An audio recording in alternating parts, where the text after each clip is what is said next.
नमो भगवते तस्मै कृष्णायादवत्कर्मणे रूप नाम विभेदेन जगत कीर्ति यो यतः सच्चिदानन्दरूपाय विश्वभूतपत्यादि हेतवे तापुत्रे विनाशाय श्रीकृष्णाय वयं नुमः। श्रीकृष्णाय वयं नुमः। श्रीमद्भागवत महापुराण सप्तम स्कंध सप्तम अध्याय। प्रहलाद जी द्वारा माता के गर्भ में प्राप्त हुए नारद जी के उपदेश का वर्णन।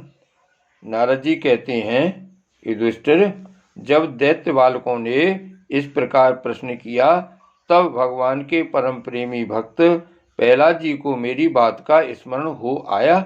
कुछ मुस्कुराते हुए उन्होंने उनसे कहा। प्रहलाद जी ने कहा, जब हमारे पिताजी तपस्या करने के लिए मंदराचल पर चले गए तब इंद्रादि देवताओं ने दानवों से युद्ध करने का बहुत बड़ा उद्योग किया।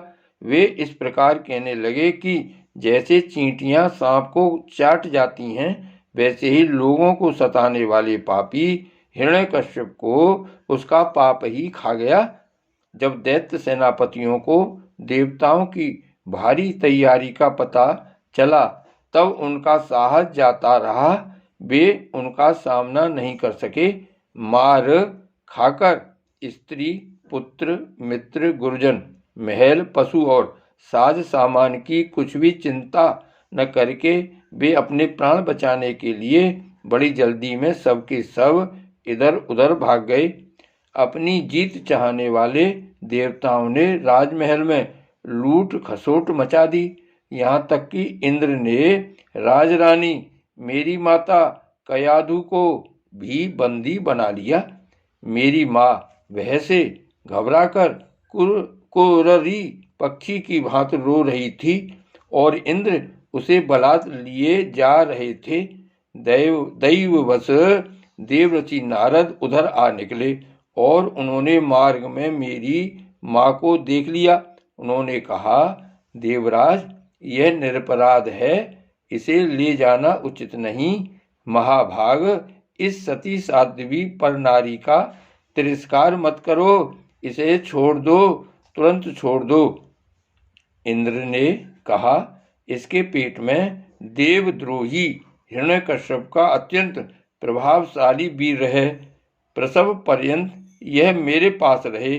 बालक हो जाने पर उसे मारकर मैं इसे छोड़ दूंगा।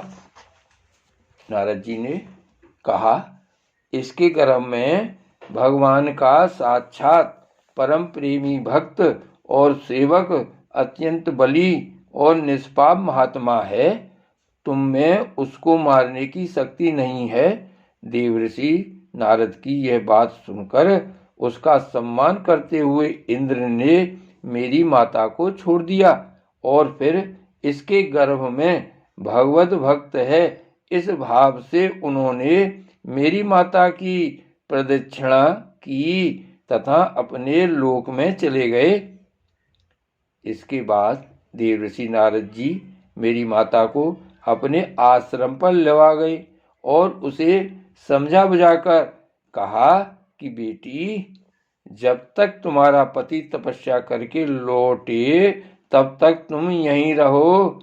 जो आज्ञा कहकर वह निर्भयता से देवऋषि नारद के आश्रम पर ही रहने लगी और तब तक रही जब तक मेरे पिता घोर तपस्या से लौटकर नहीं आए।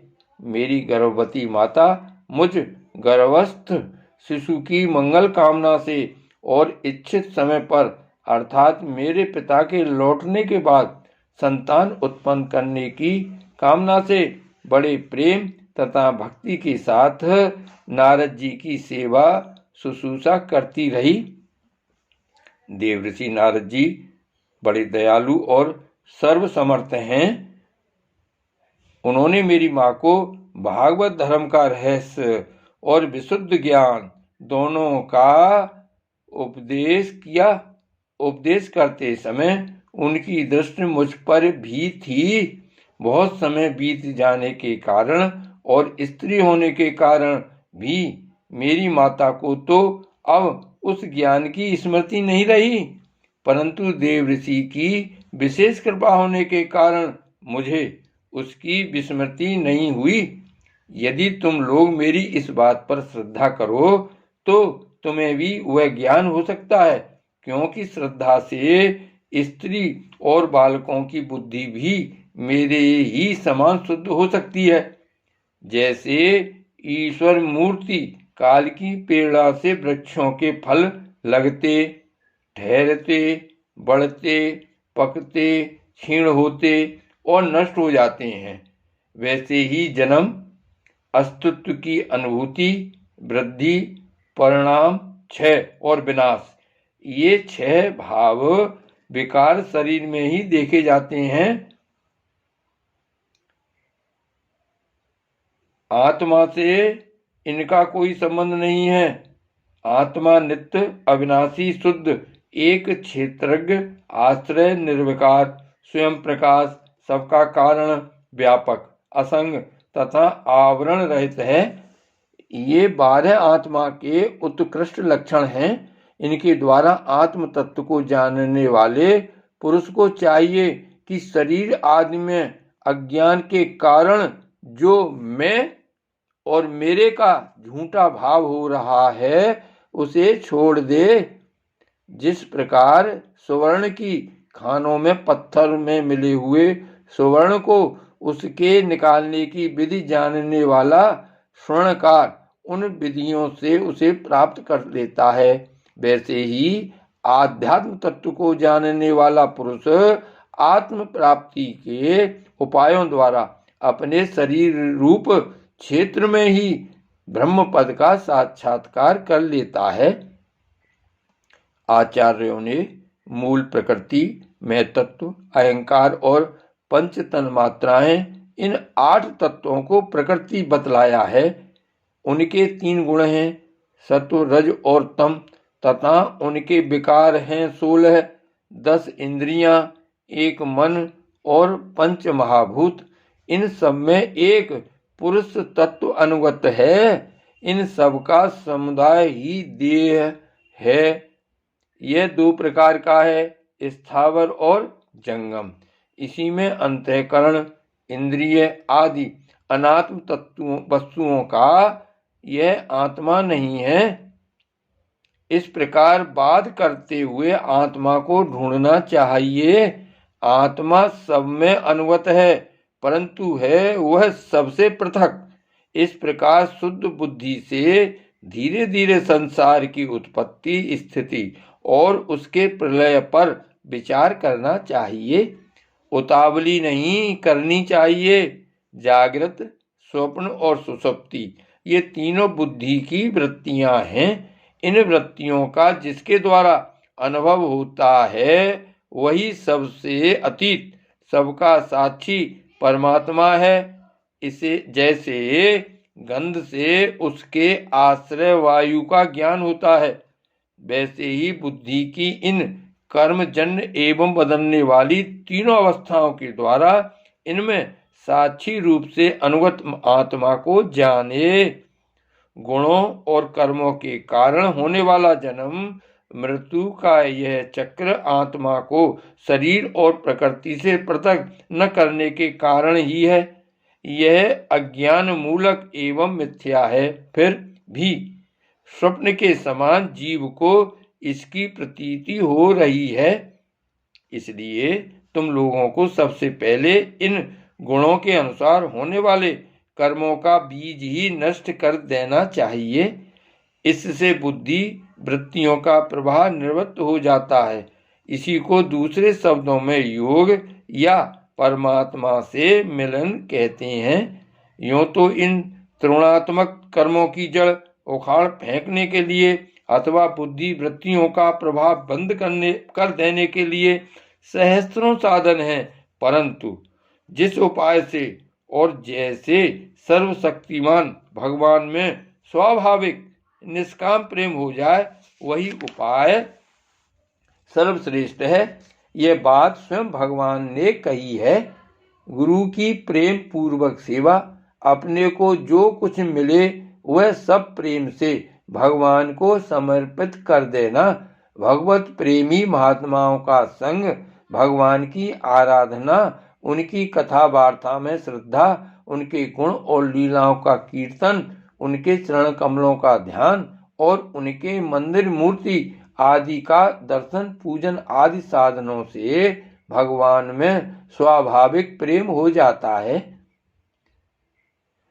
सर्वशक्तिमान भगवान श्री हरि समस्त प्राणियों में विराजमान हैं। ऐसी भावना से यथाशक्ति सभी प्राणियों की इच्छा पूर्ण करे और हृदय से उनका सम्मान करे। काम, क्रोध, लोभ, मोह, मद और मत्सर इन 6 शत्रुओं पर विजय प्राप्त करके जो लोग इस प्रकार भगवान की साधन भक्ति का अनुष्ठान करते हैं, उन्हें उस भक्ति के द्वारा भगवान श्री कृष्ण के चरणों में अनन्य प्रेम की प्राप्ति हो जाती है। जब भगवान के लीला शरीरों से किए हुए अद्भुत पराक्रम, उनके अनुपम गुण और चरित्रों का श्रवण करके अत्यंत आनंद के उद्रेक से मनुष्य का रोम रोम खिल उठता है, आंसुओं के मारे कंठ गदगद हो जाता है और वह संकोच छोड़कर जोर जोर से गाने, चिल्लाने और नाचने लगता है। जिस समय वह ग्रहग्रस्त पागल की तरह कभी हंसता है, कभी करुण क्रंदन करने लगता है, कभी ध्यान करता है, तो कभी भगवत भक्त से, तो कभी भगवत भाव से लोगों की वंदना करने लगता है। जब वह भगवान में ही तन्मय हो जाता है, बार बार लंबी सांस खींचता है और संकोच छोड़कर हरे जगतपते नारायण कहकर पुकारने लगता है, तब भक्ति योग के महान प्रभाव से उसके सारे बंधन कट जाते हैं और भगवत भाव की ही भावना करते करते उसका हृदय भी तदाकार भगवान में हो जाता है। उस समय उसके जन्म मृत्यु के बीजों का खजाना ही जल जाता है और वह पुरुष श्री भगवान को प्राप्त कर लेता है। इस अशुभ संसार के दलदल में फंसकर अशुभ में हो जाने वाले जीव के लिए भगवान की यह प्राप्ति संसार के चक्कर को मिटा देने वाली है। इसी वस्तु को कोई विद्वान ब्रह्म और कोई निर्वाण सुख के रूप में पहचानती है। इसलिए मित्रों, तुम लोग अपने अपने हृदय में हृदयेश्वर भगवान का भजन करो। असुर कुमारों, अपने हृदय में ही आकाश के समान नित्य विराजमान भगवान का भजन करने में कौन सा विशेष परिश्रम है। वे समान रूप से समस्त प्राणियों के अत्यंत प्रेमी मित्र हैं और तो क्या अपने आत्मा ही हैं। उनको छोड़कर भोग सामग्री इकट्ठी करने के लिए भटकना राम राम कितनी मूर्खता है। अरे भाई, धन, स्त्री, पशु, पुत्र, पुत्री, महल, पृथ्वी, हाथी, खजाना और भांति भांति की विभूतियां और तो क्या संसार का समस्त धन तथा भोग सामग्रियां इस क्षणभंगुर मनुष्य को क्या सुख दे सकती हैं। वे स्वयं ही क्षणभंगुर हैं। जैसे इस लोक की संपत्ति प्रत्यक्ष ही नाशवान है, वैसे ही यज्ञों से प्राप्त होने वाले स्वर्गादि लोक भी नाशवान और आपेक्षिक एक दूसरे से छोटे बड़े नीचे ऊंचे हैं। इसलिए वे भी निर्दोष नहीं हैं। निर्दोष हैं केवल परमात्मा। न किसी ने उनमें दोष देखा है और न सुना है। अतः परमात्मा की प्राप्ति के लिए अनन्य भक्ति से उन्हीं परमेश्वर का भजन करना चाहिए। इसके सिवा अपने को बड़ा विद्वान मानने वाला पुरुष इस लोक में जिस उद्देश्य से बार बार बहुत से कर्म करता है, उस उद्देश्य की प्राप्ति तो दूर रही, उल्टा उसे उसके विपरीत ही फल मिलता है और निसंदेह मिलता है। कर्म में प्रवृत्त होने के 2 ही उद्देश्य होते हैं, सुख पाना और दुख से छूटना। परंतु जो पहले कामना न होने के कारण सुख में निमग्न रहता था, उसे ही अब कामना के कारण यहाँ सदा सर्वदा दुख ही भोगना पड़ता है। मनुष्य इस लोक में सकाम कर्मों के द्वारा जिस शरीर के लिए भोग प्राप्त करना चाहता है वह शरीर ही पराया, सियार कुत्तों का भोजन और नासमान है। कभी वह मिल जाता है तो कभी बिछुड़ जाता है। जब शरीर की ही यह दशा है तब इससे अलग रहने वाले पुत्र, स्त्री, महल, धन, संपत्ति, राज्य, खजाने, हाथी, घोड़े, मंत्री, नौकर, चाकर, गुरुजन और दूसरे अपने कहलाने वालों की तो बात ही क्या है। ये तुच्छ शरीर, यह तुच्छ विषय शरीर के साथ ही नष्ट हो जाते हैं। ये जान तो पड़ते हैं पुरुषार्थ के समान, परंतु है वास्तव में अनर्थ रूप ही। आत्मा स्वयं ही अनंत आनंद का महान समुद्र है। उसके लिए इन वस्तुओं की क्या आवश्यकता है। भाइयों, तनिक विचार तो करो। जो जीव गर्भाधान से लेकर मृत्यु पर्यंत सभी अवस्थाओं में अपने कर्मों के अधीन होकर क्लेश ही क्लेश भोगता है, उसका इस संसार में स्वार्थ ही क्या है। यह जीव सूक्ष्म शरीर को ही अपना आत्मा मानकर उसके द्वारा अनेकों प्रकार के कर्म करता है और कर्मों के कारण ही फिर शरीर ग्रहण करता है। इस प्रकार कर्म से शरीर और शरीर से कर्म की परंपरा चल पड़ती है और ऐसा होता है अविवेक के कारण। इसलिए निष्काम भाव से निष्क्रिय आत्मस्वरूप भगवान श्री हरि का भजन करना चाहिए। अर्थ, धर्म और काम सब उन्हीं के आश्रित हैं, बिना उनकी इच्छा के नहीं मिल सकते। भगवान श्री हरि समस्त प्राणियों के ईश्वर, आत्मा और परम प्रियतम हैं। वे अपने ही बनाए हुए पंचभूत और सूक्ष्मभूत आदि के द्वारा निर्मित शरीरों में जीव के नाम से कहे जाते हैं। देवता, दैत्य, मनुष्य, यक्ष अथवा गंधर्व कोई भी क्यों न हो, जो भगवान के चरण कमलों का सेवन करता है वह हमारे ही समान कल्याण का भाजन होता है। दैत्य बाल को भगवान को प्रसन्न करने के लिए ब्राह्मण, देवता या ऋषि होना, सदाचार और विविध ज्ञानों से संपन्न होना तथा दान, तप, यज्ञ, शारीरिक और मानसिक शौच और बड़े बड़े व्रतों का अनुष्ठान पर्याप्त नहीं है। भगवान केवल निष्काम प्रेम भक्ति से ही प्रसन्न होते हैं और सब तो विडंबना मात्र है। इसलिए दानव बंधुओं, समस्त प्राणियों को अपने समान ही समझकर सर्वत्र विराजमान सर्वात्मा सर्वशक्तिमान भगवान की भक्ति करो।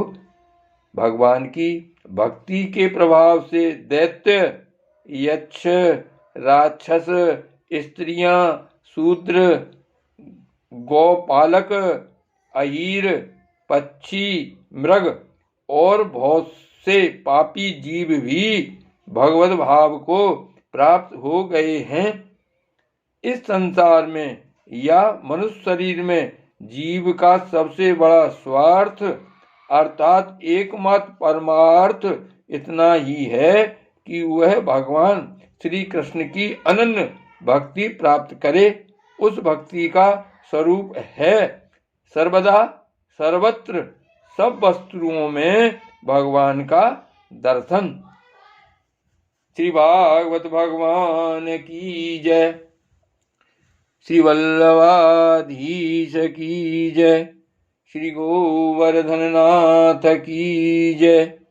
श्याम स्वरूप श्री अम्बे महारानी की जय।